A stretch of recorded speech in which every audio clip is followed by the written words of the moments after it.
গত মে মাসে সার্বিক মূল্যস্ফীতি বেড়ে দাঁড়িয়েছে ৯.৪২%, যা ২০২৫ সালের ফেব্রুয়ারির পর সর্বোচ্চ। ফলে সীমিত ও মধ্যবিত্ত পরিবারের খরচের চাপ আরেক দফা বাড়ল।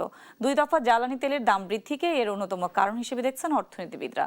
উচ্চ মূল্যস্ফীতির লাগাম টানতে সরবরাহ ও বাজার ব্যবস্থাপনায় নজরদারি বাড়ানোর পরামর্শ সংশ্লিষ্টদের। আরাফাত ইসলামের রিপোর্ট।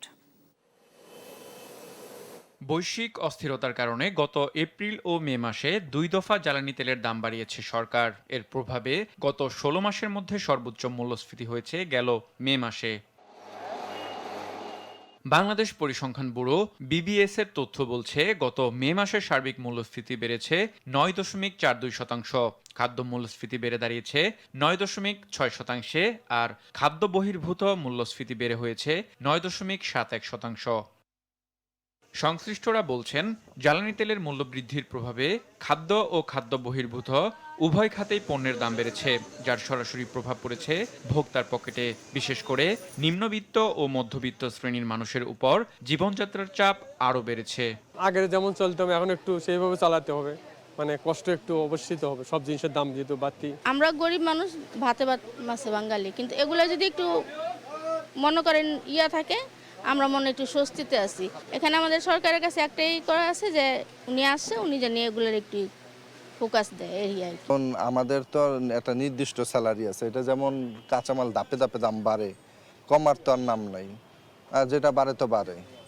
আর আমাদের বেতন তো আর বাড়ে না, ওই বাঁচতে হলে এইভাবে কিনতে হয়, এইভাবে খেতে হয়, এইভাবে মেনটেন করতে হয়।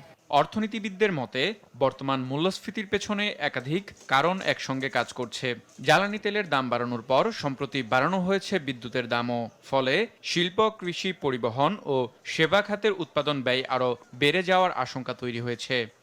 ডিমান্ড পড়ে যাওয়ায় ব্যবসা প্রতিষ্ঠানগুলো তাদের আউটপুট কমিয়ে দিয়েছে, কারণ বিক্রি যদি না হয় তারা তো ওই পণ্য বানিয়ে সেটা তো তাদের জন্য বড় লসের কারণ হয়ে যাবে। সো এটা একটা ভিশাস সাইকেলে আটকে গিয়ে আমরা সাপ্লাই কনস্ট্রেইনে আছি। তার সাথে দ্বিতীয় বিষয় যেটা এপ্রিল মাস থেকে যুক্ত হয়েছে, সেটা হলো জ্বালানির মূল্য বৃদ্ধি।